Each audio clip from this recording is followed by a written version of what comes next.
Hello Internet, I'm the Dizzy Brain, and welcome to the Girl Meets World Review, otherwise unfortunately known as the first stop on the farewell tour. And what we got from this particular stop was a very heartwarming extended feature, giving us a better look at the ins and outs of the show itself, in addition to a ton of really cool fan involvement. And hey, there's not really a plot to spoil here, so no spoiler warning. With all that said, let's dive into World Meets Girl.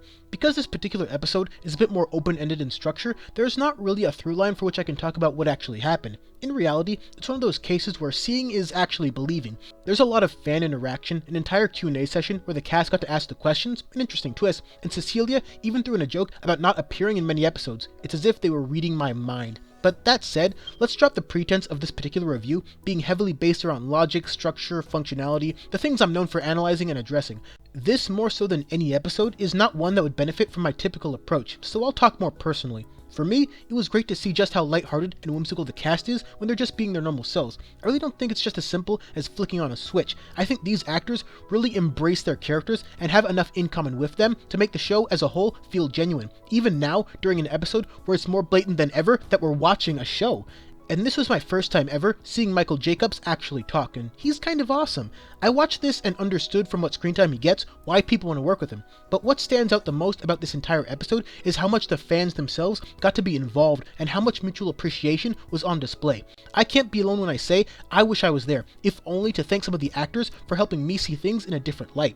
But then they opened up the famous bay window to real-life best friends, and things got heavy in a hurry. That's not just embracing your fans, that's loving them. And since this is Girl Meets World, it was nice to also see how they collected so much footage from all around the world. And the best use of the footage, in my opinion, was using English, Spanish, and even Korean to create a fan-led version of the theme song near the end. Beyond that, I'm not really sure what else to say, what else really needs to be said, at least for now. To be honest, I wasn't even sure that I would review this episode because I didn't know if my commentary would add anything valuable this time, and maybe it doesn't. But in a few short weeks, this show will be ending. So, if nothing else, we can at least keep talking about the episodes we do have for as long as we can.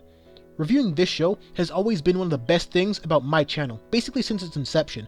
And my appreciation can't really be properly summed up in one video, or even multiple videos for that matter. And maybe it's something I'll never be able to truly express, but it's always going to be there.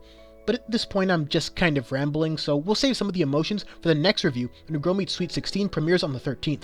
And as a quick update, I have been listening to many of your requests regarding my very early Girl Meets World Top 10. And yes, I will be making an updated best and worst episodes list when Season 3 comes to a close, as well as updated versions of a couple of really dated Top 10 lists from way back when.